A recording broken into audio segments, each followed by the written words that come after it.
E aí, pessoal, voltamos para mais um episódio do Rapadura Consciência e vamos falar hoje sobre o que, Ricardo? Sobre impactos ambientais e o surgimento de doenças, né?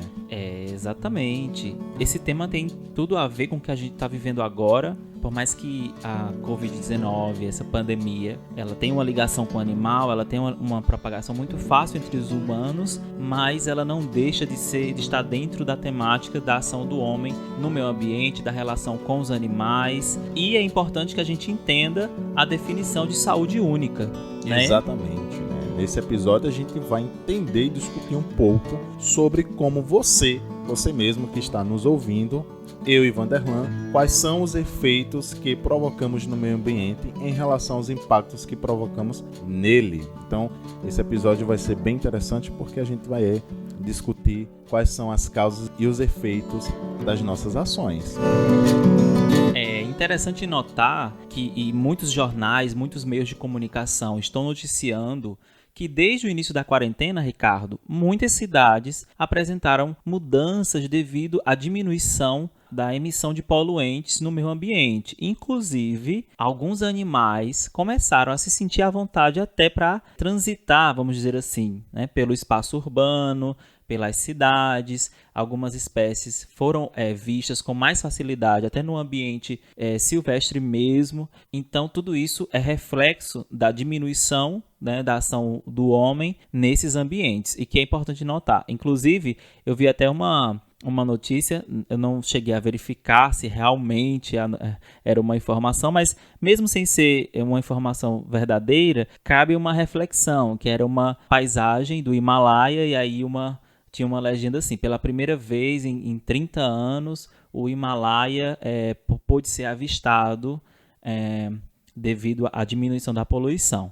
Não sei se realmente isso aconteceu, mas cabe a reflexão de que tudo que o ser humano faz, né, no ambiente, no planeta Terra, reflete na natureza e reflete de volta para o ser humano, reflete de volta para as sociedades, para as pessoas. Por mais que não seja real essa informação, Van, é muito notável que através das imagens de satélite, que os níveis de gases que eram emitidos e provocavam essa poluição, eles diminuíram.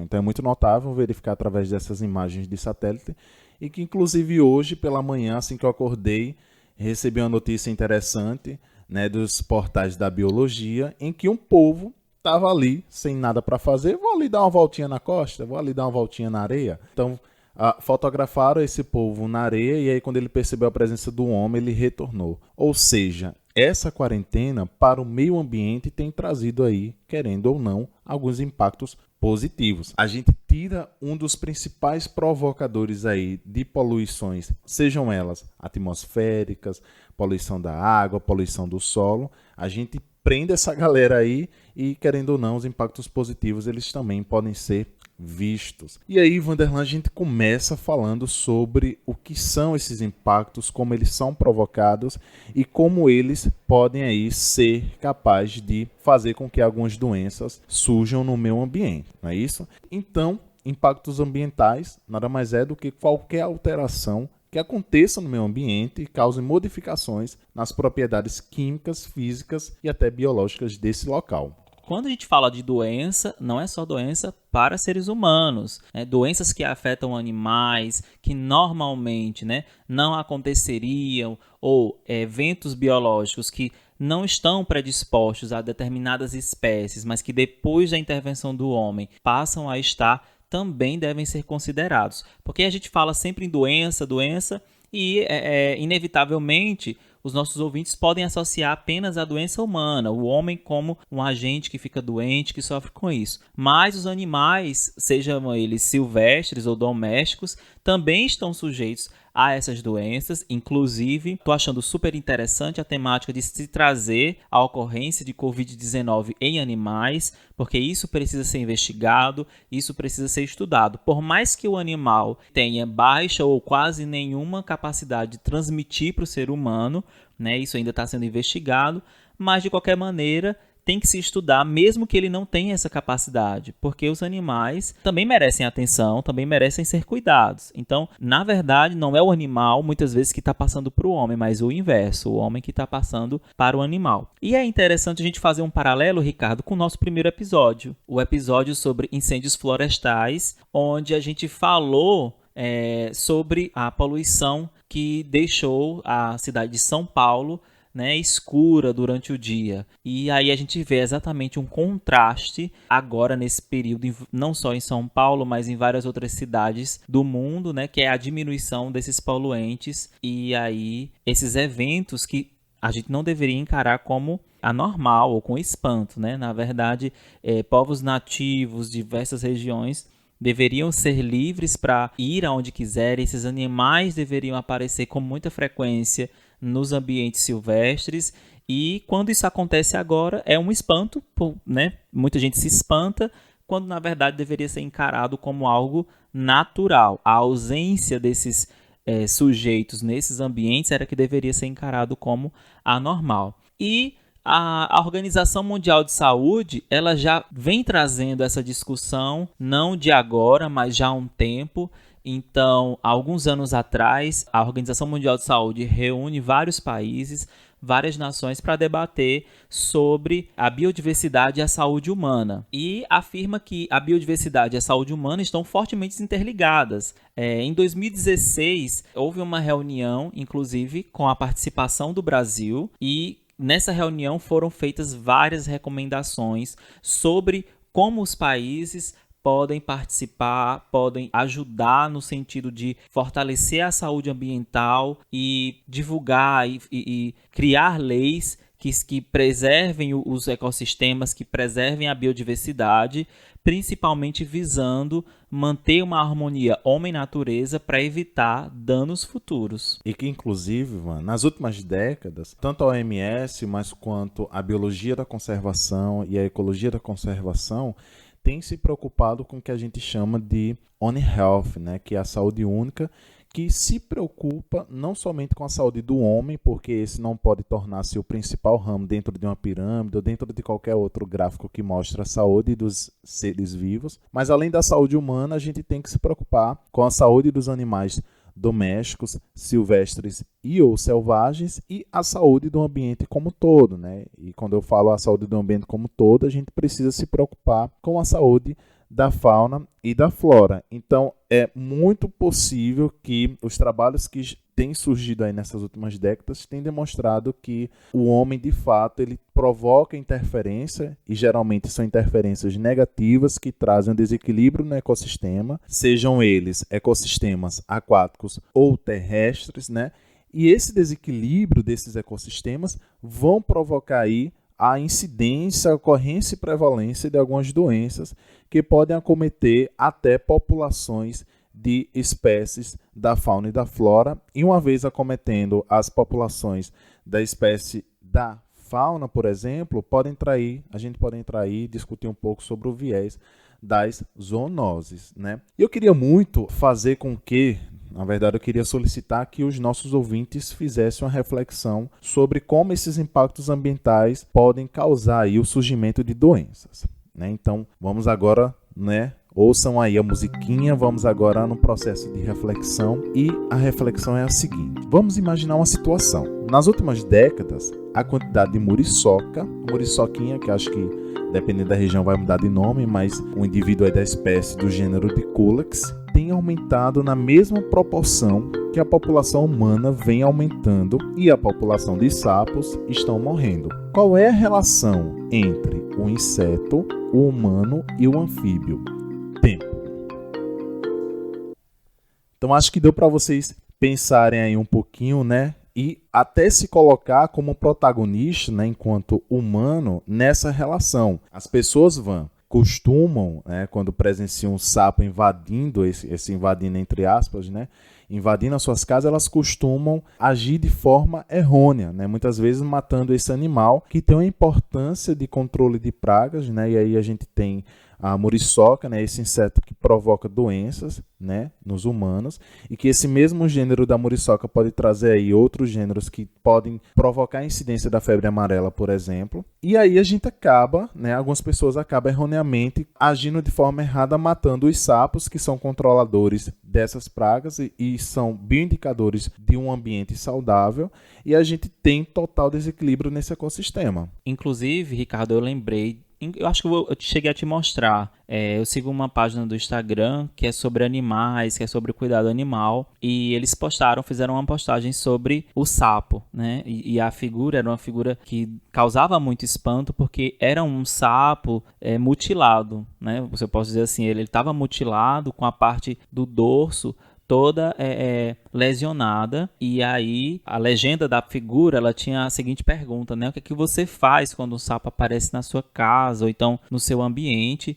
E eu fiquei assustado com a quantidade de comentários de pessoas que diziam lá que iam colocar sal, que iam colocar água quente, que iam matar o animal, né? Então, eu vi pouquíssimos, para dizer que eu vi pouquíssimos comentários de pessoas que afirmavam que tentariam tirar sem causar muito dano, tentariam colocar ele em outro local, mas sem matar. Porém, a grande maioria dos comentários era assim, dizendo que ia matar, que ia colocar sal, água quente e que acaba inevitavelmente matando o animal. É muito comum, Van, eu lançar esse tipo de pergunta nas minhas aulas ou nas palestras, né? O que é que você faria se você visse um sapo dentro da sua casa? Inclusive, teve uma seguidora da página que colocou assim: se não é para colocar sal, é para fazer o quê? E aí, o que é que vocês fariam, né? O que é que vocês costumam fazer? Gente, a primeira coisa que eu peço para que vocês façam é que nunca capture um animal sem a utilização de luvas, né? Você nunca sabe se o animal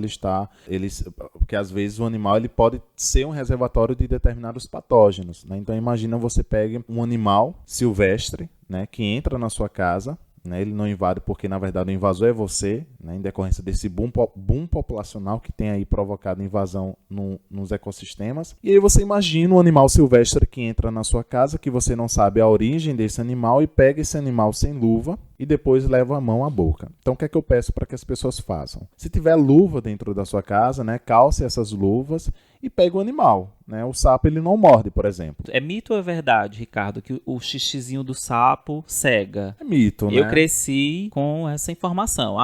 Cuidado com o xixi do sapo, porque se pegar no olho, cega. Menina, é um sniper, né? Essa lenda é do sapo sniper que vai mirar a cloaca. A cloaca é o local onde ele dispersa os seus excretos nitrogenados, né? O cocô e o xixi. Agora imagina, é um sapo sniper porque ele vai mirar no seu olho, vai acertar e vai lhe deixar cego.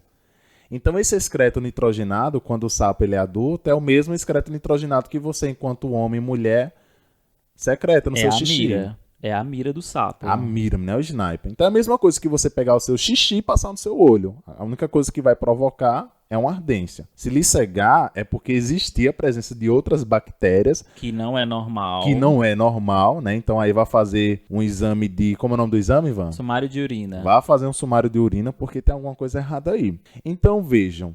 Ricardo, eu não tenho luva, então o que é que eu faço? Então pega um rodo. Ei, não é para bater no sapo não, né?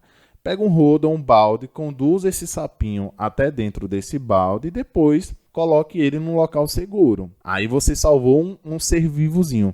Que conversa, rapaz. Se eu ver um bicho desse, eu vou matar, né? Você tá acabando. Imagina, é a mesma coisa que o cachorro de Vanderlan invade a minha casa, eu vou matar o cachorro de Vanderlan porque ele invadiu a minha casa? Então a gente tem que pensar que, por mais que seja um animal silvestre ou selvagem, a gente também tem que tomar cuidado com a vida desse animal, né? A gente tem que entender que esse boom populacional, né, provocado aí nas últimas décadas, né, as metrópoles, megalópolis, até as pequenas cidades, elas têm invadido constantemente essas regiões, né, onde habitam esses animais, mas a gente não entende que nós não somos invasores e sim os animais são, né? Tá errado essa questão. E é por isso que a One Health, né, é por isso que a biologia da conservação e a ecologia da conservação vem conversar, né, vem esclarecer essas dúvidas de que nós temos a total responsabilidade, por exemplo, de que está ocorrendo uma grande incidência de muriçoca em determinados locais e que nós temos culpa, né? Foi o que aconteceu, por exemplo, com o desastre da Vale, não foi, Van? Isso, exatamente. O desastre da Vale, acho que muita gente lembra, ainda muito presente, e que eu acho, não sei, Ricardo, não sei nem se é possível dizer que existe um reparo, né? Porque muitos ecossistemas, muitas espécies se perderam nesse evento. Então, por exemplo, o acidente da Vale que aconteceu em Mariana, Minas Gerais, em novembro de 2015, foi um dos maiores acidentes ambientais da história brasileira, né? Para quem não lembra, ocorreu um rompimento de uma barragem mineradora, a Samarco, e esse rompimento provocou a liberação de uma grande quantidade de lama. Essa lama saiu destruindo muita coisa, principalmente a vegetação, afetou muitos córregos, rios que estavam no percurso e saiu devastando muitos lugares, inclusive distritos, né, casas, causando a morte de algumas pessoas até. Então, esse impacto ambiental, eu acredito, né, que é uma tragédia incalculável, assim. É um Né? dos maiores impactos ambientais do nosso país. Principalmente porque ele destruiu o habitat e matou muitas espécies. Mas a gente precisa notar que alguns estudos apontam, né, por exemplo, que após o acidente, né, logo após o acidente, houve um aumento considerável dos casos de febre amarela. E aí, por que esses casos de febre amarela aumentaram de forma considerável após a ocorrência, né, desse acidente? Simplesmente porque o habitat do mosquito vetor da febre amarela, né, a febre amarela é transmitida por um mosquito, a gente falou isso no episódio passado sobre pandemias e epidemias, convido você inclusive a conferir se você ainda não viu. Então a febre amarela é transmitida por um mosquito e aí o habitat natural desse mosquito é ali, é a mata, é a floresta. Ele faz o repasto sanguíneo em mamíferos silvestres e selvagens que estão ali, mas acabou que essa lama, quando passou destruindo tudo, também destruiu o habitat desses insetos, desses mosquitos, matou os animais,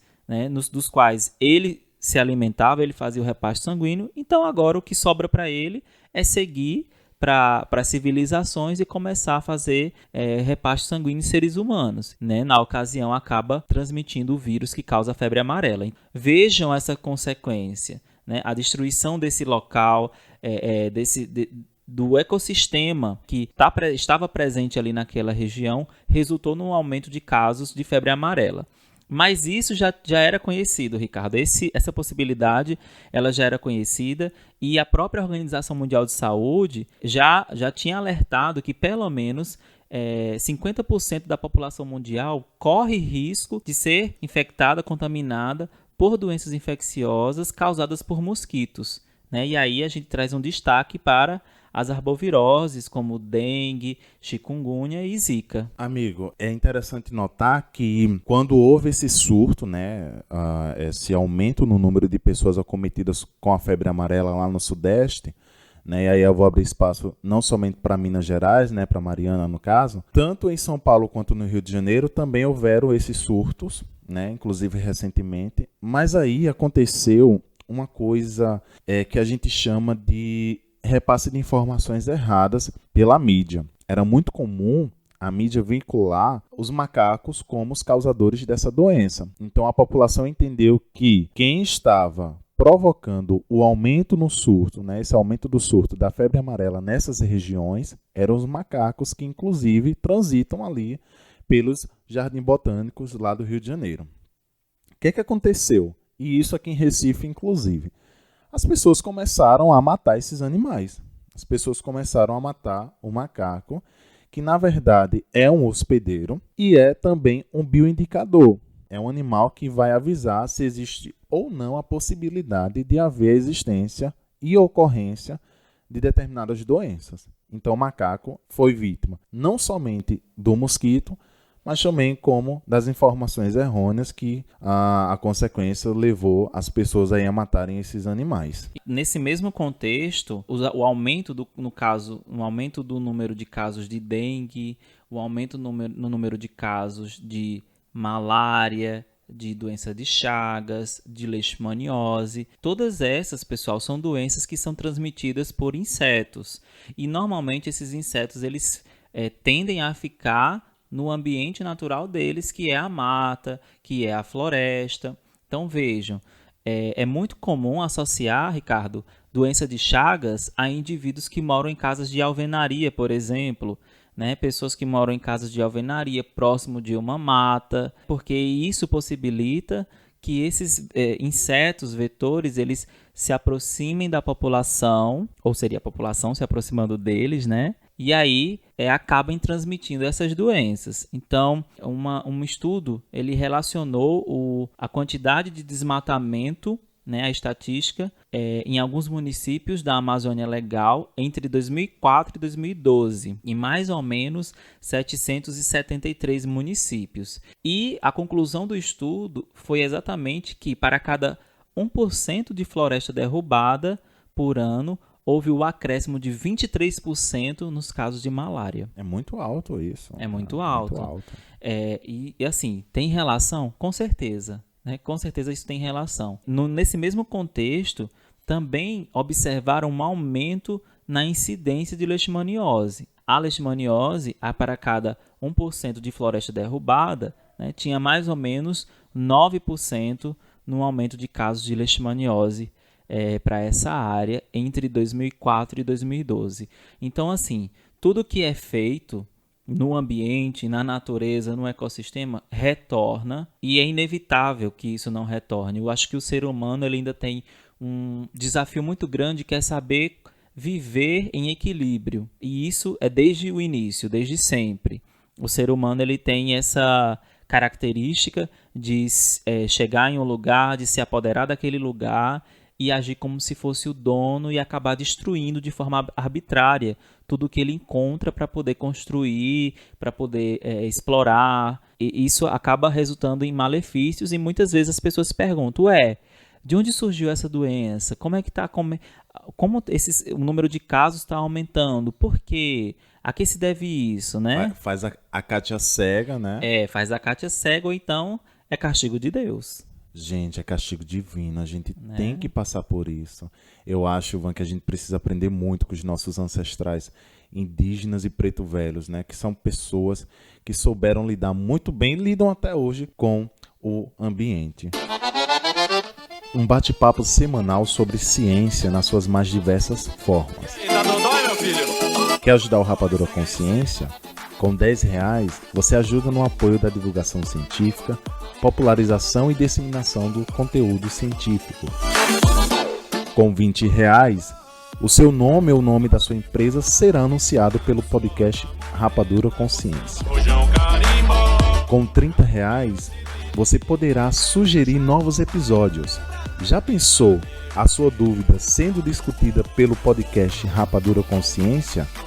Então, entre no site www.apoia.se/Rapadura Consciência.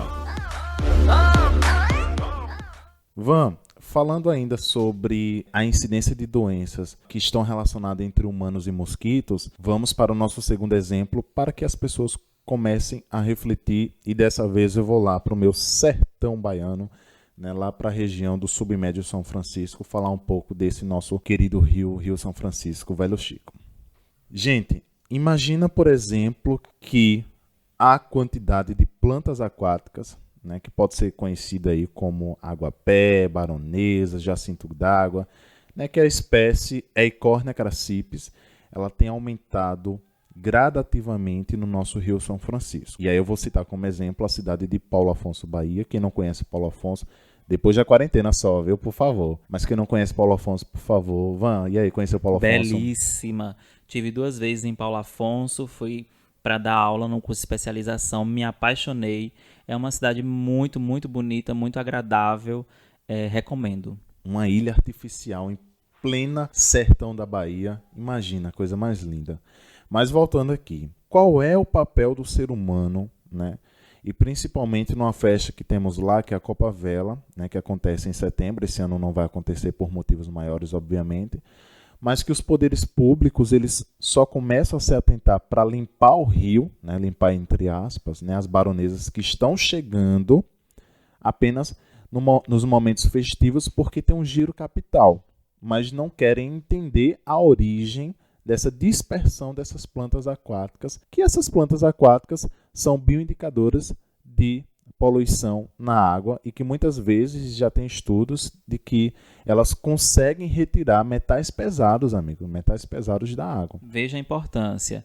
A última vez que eu tive lá, Ricardo, inclusive eu fui almoçar num restaurante que era na orla do rio e eu lembro bem que a água estava meio distante, porque entre o início da areia e a água tinha uma camada de plantas na superfície que, se você observasse de longe, talvez pudesse até imaginar que fosse solo. Elas recobriam toda essa superfície e aí eu perguntei até pro dono do restaurante, né, o que era aquilo, por quê? E aí ele falou, não, é de tempos em tempos, fica assim mesmo. Ou seja, eles já normalizam no próprio discurso, né? Porque, e é claro que é culpa dele, é culpa do poder público, é minha culpa, é culpa de todos nós. Por que é nossa culpa? Já ouviram falar em eutrofização? Já ouviram falar que, por exemplo, quando a gente faz o cocôzinho e quando uma cidade não tem uma rede de tratamento de esgoto, você já se perguntou para onde é que esse esgoto vai? Quando você, por exemplo, fala, mãe, vou jogar o lixo fora. Você já se perguntou, fora da onde? Para onde é que esse lixo vai? Para onde é que esse esgoto vai? Infelizmente, apesar de haver uma rede de tratamento de esgoto na cidade, é muito comum, quando a gente está chegando em Paulo Afonso, nos cânions, é muito comum a gente ver cachoeira de esgoto sendo despejado no Rio São Francisco. E essa cachoeira de esgoto, ela é extremamente rica de nutrientes, né, principalmente nitrogênio, o que provoca a incidência dessas plantas aquáticas que recobrem a superfície da água e aí nós temos um problema. Se eu vou recobrir a superfície da água, eu não vou fazer com que a luz penetre nessa superfície da água, o que provoque aí a fotossíntese de outras plantas aquáticas, eu vou impedir que o oxigênio também, a camada de oxigênio, ela seja acessada pelos peixes. Então vai haver uma mortalidade de peixes, por exemplo. Então, nós, como população que ainda não temos essa consciência, temos culpa, por exemplo, de estarmos matando o rio. E que, inclusive, gera falta de rendimento até na piscicultura. Então é muito comum, né, por exemplo, a Carla Macedo, né, o Mário Weigan, publicaram artigos, né, que discutem sobre isso, né, sobre essa eutrofização e a qualidade da água na piscicultura, né, as consequências e as recomendações que são passadas e quais são as causas dessa eutrofização em lagos temporários, né, no semiárido do Brasil. E é impossível não falar sobre essas questões do Rio São Francisco, sobre essas questões dos poluentes que acometem de forma negativa o nosso rio, e não citar uma das pesquisadoras que mais tem se empenhado para definir e para ajudar na qualidade da água do nosso Rio São Francisco, que é a professora doutora Maristela Cazé. Inclusive, beijo para ela. Beijo, Maristela. A Maristela, né, que é professora da Universidade do Estado da Bahia, juntamente com a equipe da Universidade Federal Rural de Pernambuco e da Universidade Federal de Pernambuco, eles montaram um projeto, né, para verificar a qualidade da água. Então é muito comum quando existe essa eutrofização que provoca o que culmina aí na incidência dessas plantas aquáticas, né, Maristela? É muito comum recorrer a Maristela para verificar o que é que está acontecendo, mas eu acho, amiga, que você já deve estar cansado de estar todo momento tendo que repetir o discurso, porque é culpa da ação humana, mas as pessoas, elas não conseguem, parece que fazem a Cátia cega, né, Ivan? Não conseguem entender o que acontece. E falando em Maristela, eu tive o prazer, né, eu tive o privilégio de participar juntamente com ela e outros componentes, né, e outros pesquisadores, do Projeto Básico Ambiental, né, que é o PBA da Transposição do Rio São Francisco, do 13 e do 20, que trabalhava com a dispersão, incidência, ocorrência, né, e prevalência também de insetos vetores de doenças e de moluscos vetores de doenças também, tais como o caramujo, que encarrega aí o patógeno que o Schistosoma monsonia. E o que é esse projeto de transposição, né? Quais são os benefícios e malefícios? É uma grande polêmica, é uma grande discussão. Mas muita gente ficou em dúvida, né, Ricardo? Principalmente no início do projeto, a própria população do Nordeste, porque a mídia trazia sempre questionamentos sobre se seria bom, se não seria bom, se valeria a pena. Então eu acredito que até hoje muita gente, se você perguntar na rua, e aí, a transposição valeu a pena ou não? Talvez ela nem saiba responder. É uma coisa, né? A gente não vai aprofundar sobre, porque falar sobre transposição do Rio São Francisco É um episódio, né? Mas a gente não vai polarizar essa discussão para saber se de fato ela foi boa ou ruim. Isso fica para um outro episódio. O que eu quero chamar a atenção aqui é para falar o objetivo, né, que é para levar a água do Rio São Francisco para locais onde a seca é extrema, mas ao mesmo tempo provoca um questionamento sobre alguns impactos ambientais que esse cinturão de água pode levar para esses locais. Então, biólogos, veterinários e outros profissionais, eles trabalham arduamente para tentar resgatar animais silvestres e selvagens dessas regiões e num processo de afugentamento desses locais, porque é necessário, né, e é até importante falar sobre isso no que diz respeito à biologia da conservação, de que se determinadas empresas pretendem construir suas empresas em locais que existe uma grande área de florestamento ou não, é necessário que essas empresas entrem em contato com profissionais para a criação de um EIA-RIMA, né, para a criação de um relatório que avalie o impacto ambiental que essa empresa vai provocar nesse local. Então é muito comum que biólogos, veterinários e outros profissionais trabalhem antes da chegada desse cinturão, né, antes da formação, da construção desse cinturão de água, para verificar se existem espécies endêmicas e, se existir, eles fazem um afugentamento ou fazem um resgate que translocam esses animais para os CETAs, que são centros de reabilitação desses animais. Aqui em Recife nós temos um, por exemplo, aqui na capital, e na cidade de Petrolina, em Pernambuco, nós temos outro. Por que eu entrei nesse viés? Veja a importância desses dois PBA da transposição do Rio São Francisco, né, desse projeto básico ambiental, o 13 e o 20. Os pesquisadores, né, eles estão verificando se nos locais onde esse cinturão de água vai passar, levando água para as populações mais carentes, né, que sofrem com a grande estiagem, se nesses locais ocorre a incidência, né, se existe a incidência de insetos vetores de doenças, como os insetos que provocam aí com chagas, insetos que provocam malária, leishmanioses, dengue, zika, chikungunya. Então, e o molusco também que carrega aí o patógeno do cistossoma. Isso, causa a esquistossomose.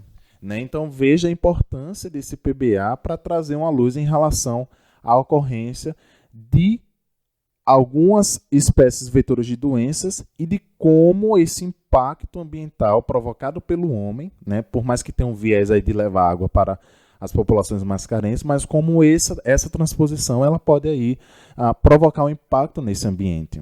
Antes de sair da água, a poluição, despejar esgoto na água, também gera, acho que isso todo mundo sabe, ou pelo menos tem uma ideia de que despejar esgoto, né, na água, despejar poluentes causa doença aos seres humanos que consomem essa água, né? Então, o principal, um exemplo bem interessante é a própria cólera, que a gente falou no episódio passado.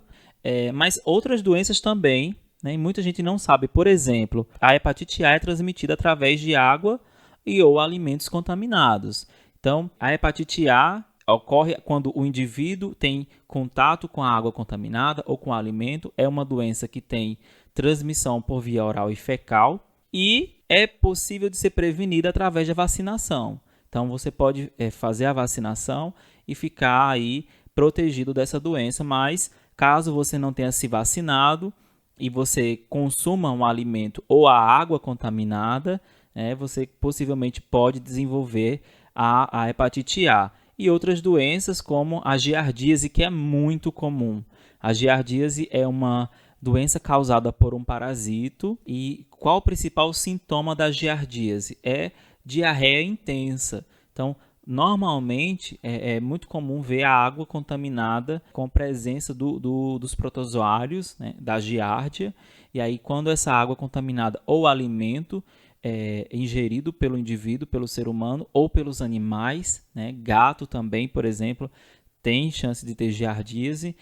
Esse parasita ele se desenvolve no intestino E, Ricardo, ele se desenvolve de uma forma tão intensa que ele pode chegar a recobrir o intestino e impedir até que os nutrientes sejam absorvidos de forma mais eficaz. É É gravíssimo. grave. E o indivíduo ele tem uma diarreia intensa, soma a diarreia mais a dificuldade de absorção de nutrientes, então pode gerar, num caso grave, até problemas, né, mais generalizados devido à falta de nutrientes essenciais e também devido a essa diarreia intensa, né? Então, o consumo de água contaminada, a poluição da água também oferece riscos diretos à saúde humana e, principalmente, eu gostaria de destacar o lançamento do esgoto, né, não tratado em rios. O desmatamento também merece destaque quando a gente fala sobre equilíbrio ser humano, meio ambiente e saúde ambiental. Então, um primeiro fator que pode ser observado é a mudança do clima. Realizar o desmatamento impacta diretamente no clima e a gente pode destacar, por exemplo, a Mata Atlântica, né? A presença da Mata Atlântica no litoral brasileiro, nessa parte litorânea, que ajuda no equilíbrio com o clima, com todo o ecossistema, mas que ao longo do tempo foi sendo retirada, foi sendo explorada. Hoje a Mata Atlântica está bem mais reduzida, né? E isso refletiu muito no clima, principalmente, por exemplo, Ricardo, no clima de algumas regiões do Nordeste, por exemplo, né?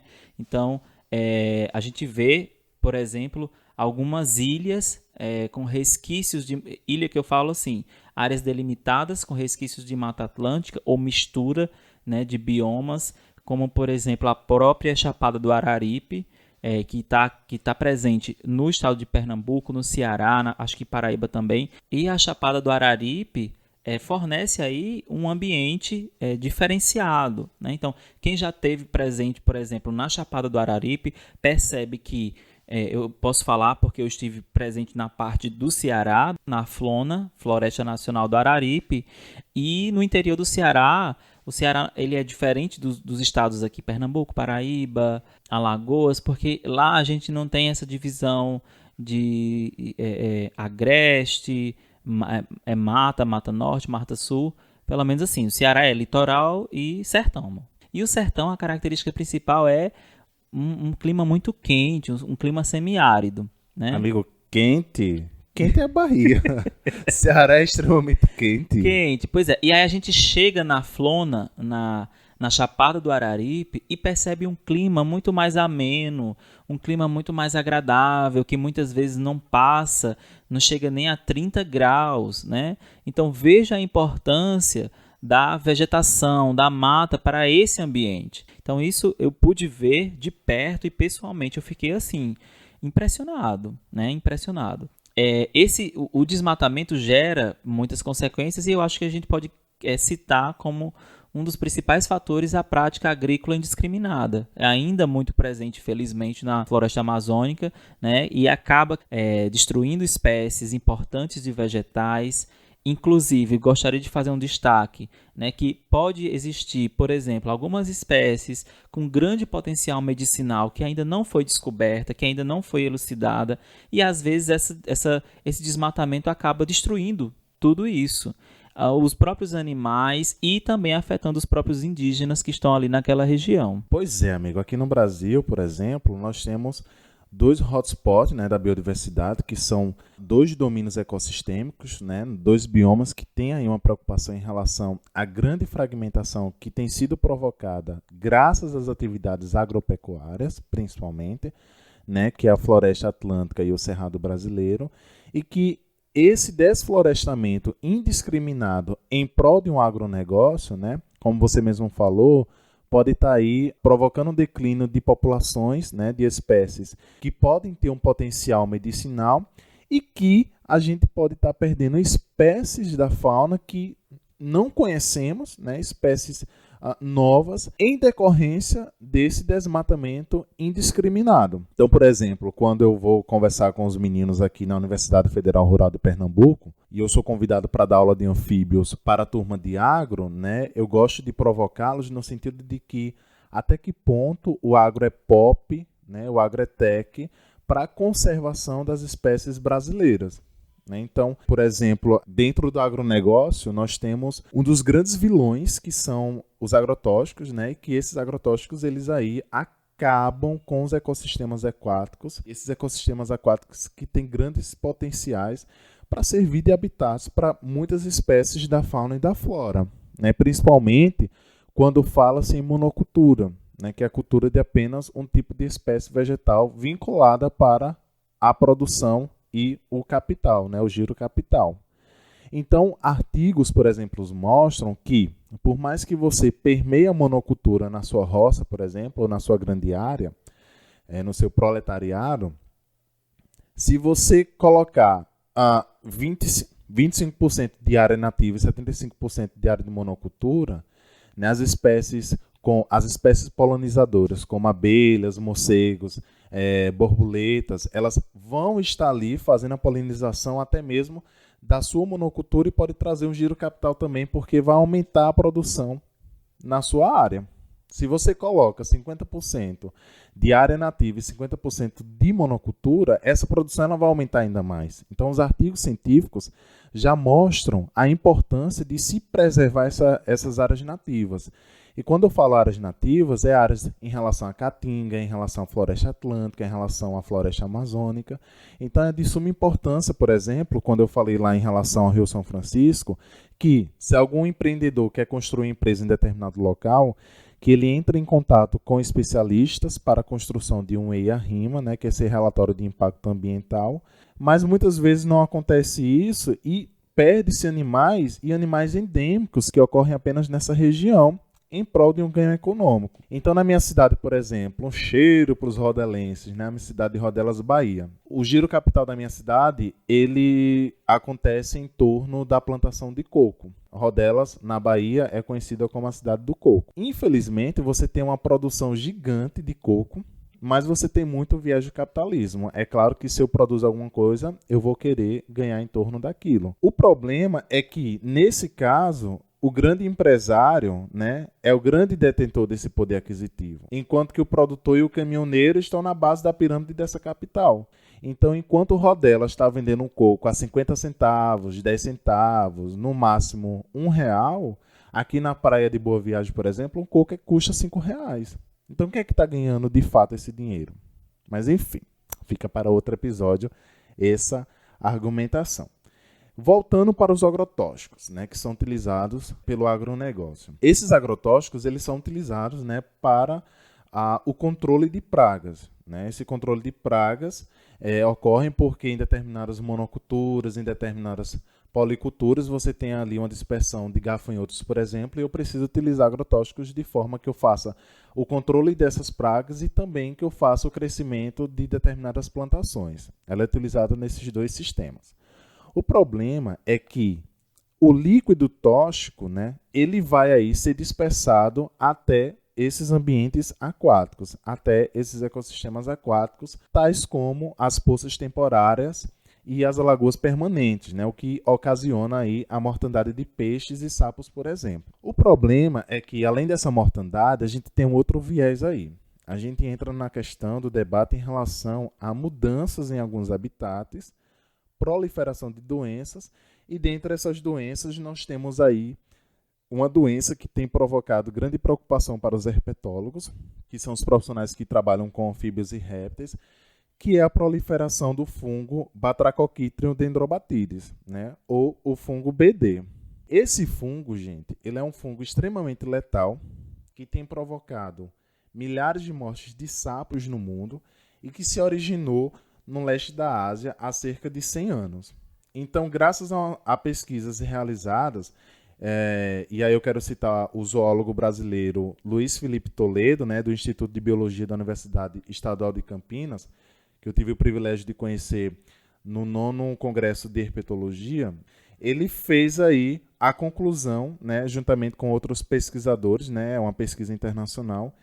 O Felipe, juntamente com outros pesquisadores, né, é um artigo aí internacional, eles avaliaram, né, eles sequenciaram e analisaram centenas de linhagens espalhadas pelo mundo do fungo BD, né, que é o principal causador de uma doença chamada quitridiomicosis, né, que é uma das piores doenças da vida selvagem.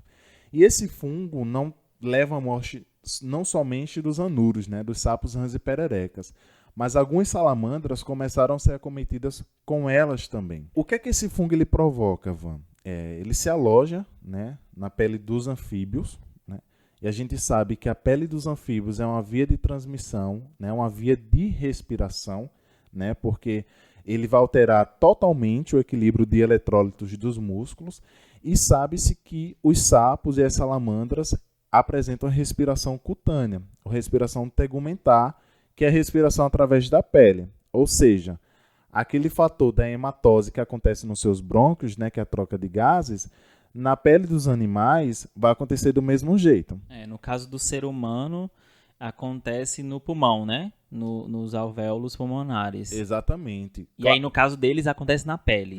Também na pele. Também na Esses pele. animais eles vão apresentar pulmões também, mas são pulmões ainda que não são muito complexos, né? Mas a respiração... Interessante. A pele também tem função, né, de sistema respiratório. É por isso que, quando a pessoa fala, eu jogo sal no sapo, eu jogo água sanitária, é a mesma coisa de eu pegar água sanitária e jogar no seu nariz, ou de jogar diretamente no seu pulmão. Então o animal pula desesperado, porque além de estar sentindo dor, vai sofrer uma asfixia também, vai causar a morte desse animal. Interfere a respiração, né? Pois é.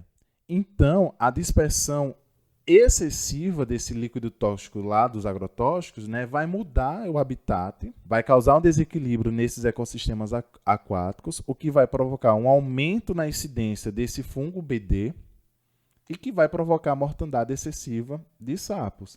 Então, mais uma vez, o homem provoca uma alteração nesse ecossistema. Matando, né, as espécies de sapo, né, possivelmente aumenta também a população de insetos vetores de doenças. Exatamente. E outra coisa, já que a gente está entrando um pouco no viés do giro capital, o Brasil, por exemplo, desde a década de 30, né, os ranicultores tiveram a péssima ideia de trazer uma espécie exótica, né, que é o Lithobates catesbianus, que é uma espécie que, inclusive, se alimenta de espécies nativas brasileiras. É uma rã extremamente gigante, né? Eu acho que ela bate tete a tete com uma espécie que a gente tem aqui no Nordeste, endêmica do Nordeste, que inclusive é o meu modelo biológico de doutorado, que é o Leptodactylus vastus, né? A Gia pimenta. Então, esses criadores, na década de 30, decidiram trazer para São Paulo e para o Rio de Janeiro essa espécie. Só que é uma espécie que se reproduz rapidamente. Então, eles não tiveram controle da população do Lithobates catesbianus, e o que foi que eles fizeram? Solta aí no ambiente. Ela tomou conta. Tomou conta da situação. Além de se alimentar das espécies nativas brasileiras, muitas vieram carreadas com o patógeno, né, com esse fungo BD, o que provocou os primeiros casos de mortandade de anfíbios, né, de mortandade de animais nessa região. E aí, para você ter uma ideia, o Brasil é o segundo maior criador de rãs do mundo, né? O primeiro fica em Taiwan, e aí existe uma diferença. Enquanto que a criação de rã em Taiwan acontece, as rãs elas ficam soltas, né? Claro que você tem um cercado para que elas não se dispersem em outros ambientes.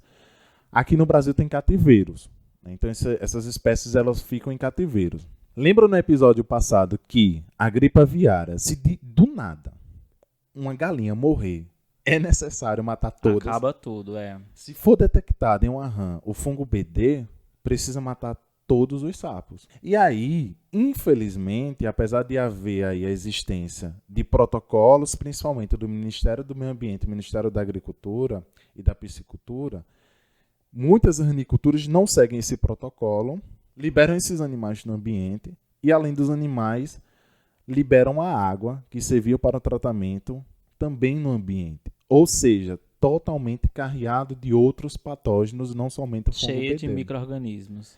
Amigo, é um desequilíbrio nesse ambiente extremamente excessivo. Amigo, essas raniculturas é para, não sei, é para fornecimento alimentício? Sim, né?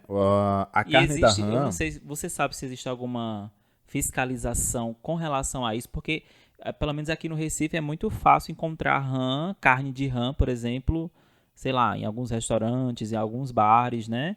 Amigo, veja, eu participei de uma reunião, né, Eu vou me amostrar agora, olha. Eu tive o privilégio, né, de representar o Nordeste no 9º Congresso de Herpetologia para discutirmos sobre as raniculturas no Brasil. Então, as principais cidades detentoras desses processos de criação de rãs é São Paulo e Rio de Janeiro, principalmente São Paulo. E aqui no Nordeste tem-se uma lenda que a cidade de Igaraçu, aqui em Pernambuco, tem uma ranicultura. E como você falou, é muito fácil chegarmos em alguns restaurantes, solicitar carne de rã, que no nosso caso aqui é a gia-pimenta, né? Lá em São Paulo é a rã touro, né? São espécies totalmente diferentes. E é muito comum a gente chegar nesses restaurantes e solicitar rã e a rã vim. É muito difícil, assim como em outros processos, né? Nós estamos falando do Brasil, infelizmente, ocorrer fiscalização. Né? Existem protocolos que esses 3 ministérios, né, Piscicultura, Agricultura e Meio Ambiente, batem o pé para que esses criadores de rãs sigam a risca, mas infelizmente não existe a fiscalização. Então é muito difícil a gente encontrar fiscalização, mas é muito fácil a gente encontrar ranicultura. Então, veja, é uma carne que eu nunca me alimentei, né, não por nojo, né, porque eu não tenho interesse mesmo, mas é uma carne extremamente rica de proteína e com baixo teor de gordura. Né? Então, o Brasil aí é o segundo no mundo, inclusive exporta para a China. A carne de rã no Brasil só perde para o consumo e produção da carne bovina e da carne aviária, né? Da carne de aves. Né? Então, tem um consumo, inclusive carne de jacaré, né? Do caimã, né, que esse eu tive o privilégio de comer, é extremamente delicioso, né, extremamente rico de proteína, né, com baixo teor de gordura.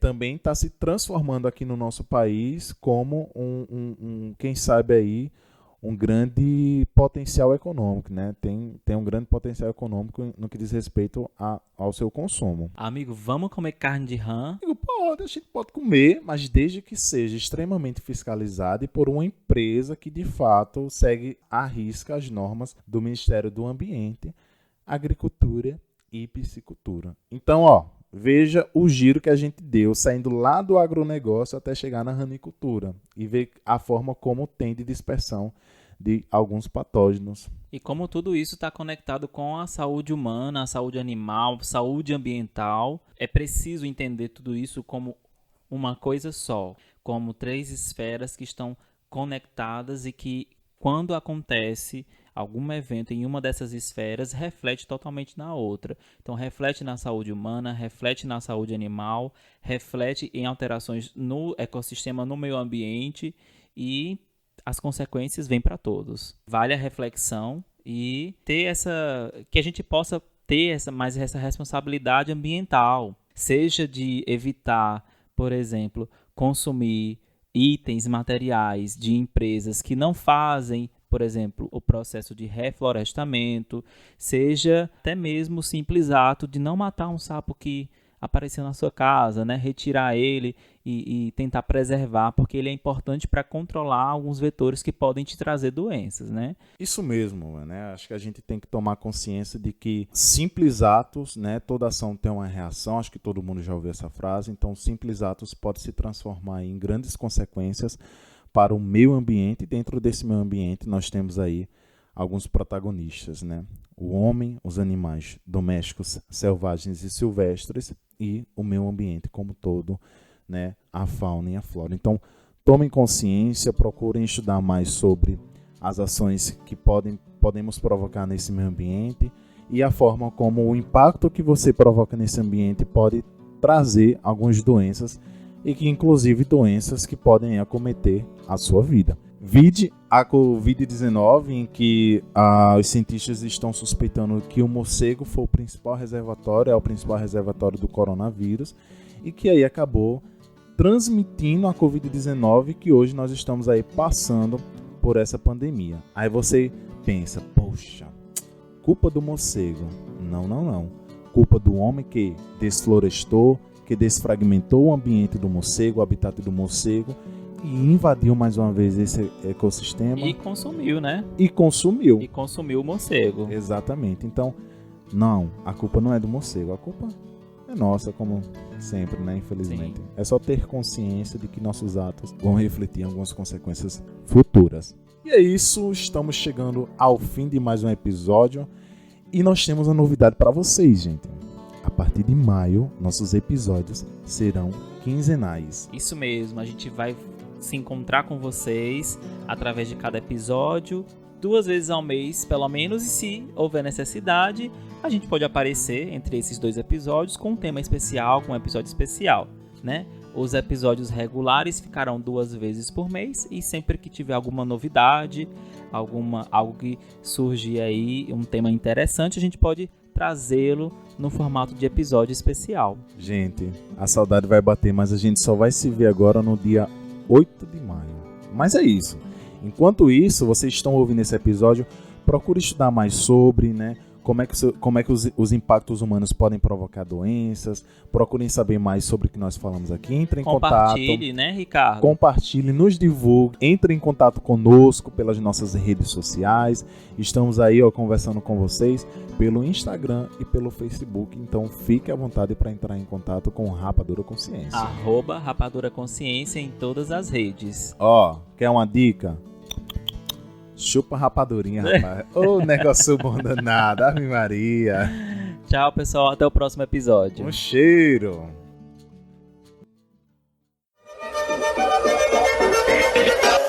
Esse foi o episódio especial do Rapadura Consciência. Agradecemos a sua audiência. Esperamos tê-los sempre conosco. Nos siga nas redes sociais e se inscreva na sua plataforma de distribuição de podcast favorita. Esteja conosco e até o próximo episódio.